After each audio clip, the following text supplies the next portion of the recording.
Cette image à présent, Benjamin Netanyahou s'est exprimé à la tribune des Nations Unies à New York. Intervention, vous l'entendez, contestée du Premier ministre israélien qui a été hué.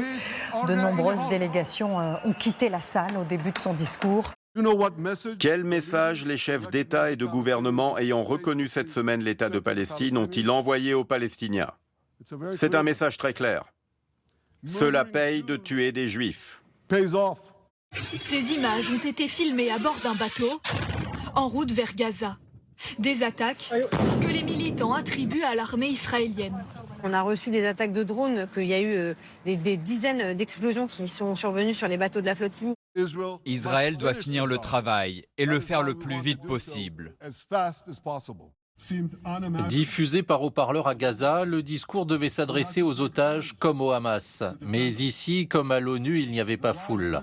Benjamin Netanyahou n'a pas évoqué la Cisjordanie, dont ses partenaires d'extrême droite au sein du gouvernement réclament l'annexion. Je ne permettrai en aucun cas l'annexion de la Cisjordanie. Non, je ne le permettrai pas. Cela n'arrivera pas. Ça suffit comme ça. Il est temps d'arrêter maintenant, d'accord ? C'est l'ancien directeur du FBI, James Comey, qui a été inculpé pour entrave à la justice et fausses déclarations. Donald Trump le déteste et en avait fait l'un de ses ennemis. Il l'avait limogé en 2017. Justice en Amérique, a triomphé Donald Trump sur son réseau social.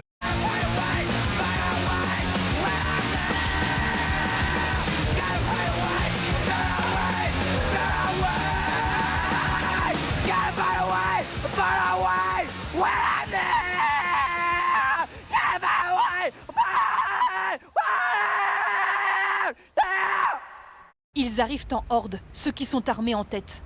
Cagoulés, de grands sacs à la main. Ensuite, tout se déroule en un éclair. Voici le dernier cambriolage filmé dans une bijouterie par les caméras de vidéosurveillance cette semaine en Californie. On les voit casser les vitrines et tout rafler en à peine une minute. Une minute pour un butin d'1 million de dollars. La tôle pour Libération, avec des lettres en forme de barreaux de prison devant le visage de Nicolas Sarkozy. La déflagration pour Sud-Ouest, le séisme, titre Le Figaro. Toute la presse française met en une la condamnation de Nicolas Sarkozy.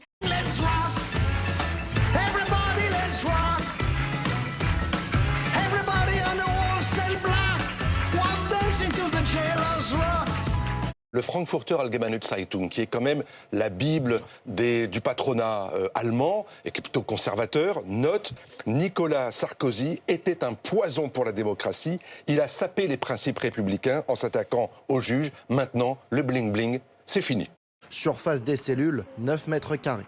Les cellules, il n'y a rien de plus, rien de moins que les autres cellules des autres bâtiments. Là, il aura sa douche en cellule, le frigo, la télé, et voilà, ce sera comme tous les autres détenus, ce sera un détenu lambda. Et quant à la BBC, généralement plutôt neutre, cet homme était égocentrique, très influent. Il n'a cessé de repousser les limites de la loi pour arriver à ses fins. Le président du Sénat, Gérard Larcher, membre des Républicains, parle même d'un questionnement grandissant de la société sur cette exécution provisoire. Que les Français lisent cette décision et ils se feront leur opinion sans passer par l'entremise d'un journaliste ou d'un magistrat sur un plateau, qu'ils lisent la décision et qu'ils aillent aux audiences de comparution immédiate, qu'ils voient que l'exécution provisoire elle est prononcée dans plus d'un cas sur deux pour se rendre compte que ça n'est pas un cas particulier qui a été fait. Ça, c'est aussi important. Le gouvernement sera connu d'ici mercredi. Voilà l'une des annonces de Sébastien Lecornu aujourd'hui. Le Premier ministre sort du silence dans une interview.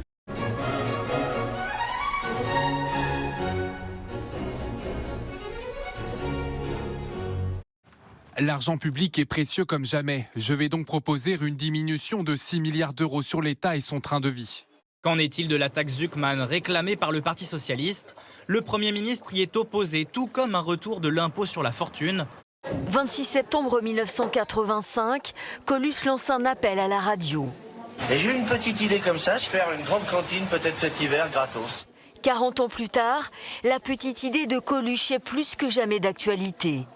8,5 millions de repas distribués en 1985, 163 millions l'année dernière. À la fin, cela ne sera pas le budget Lecornu. Des compromis seront à trouver dans l'hémicycle. Je tends la main à tous les parlementaires et en particulier à ceux du Parti socialiste. Si on devait aujourd'hui se poser la question de savoir si on censure ou pas, je vous réponds très sincèrement, nous censurerons. Parce que aucun effort n'a été réalisé. Je vous emmène en immersion dans cette interminable file d'attente. Regardez, encore et toujours, j'ai accéléré l'image. On est hier soir, 25 septembre 2025 à Paris. Ces étudiants ne mangent pas à leur faim. Ils viennent pour une distribution de nourriture. Le nombre de bénéficiaires ne cesse donc d'augmenter. Ils sont combien désormais ? 1,3 million, Ashley, soit près de 20 fois plus qu'en 1985. Conséquence du chômage, de l'inflation, mais aussi plus récemment de la crise Covid. Là où on a 500 colis alimentaires disponibles pour les étudiants, il y a 1000 inscrits. Il y en a 1 sur 10 qui n'a pas de logement. C'est-à-dire qui dort dans un box de parking, dans une voiture, à la rue parfois. Le logement, c'est le premier poste de dépense des étudiants en France.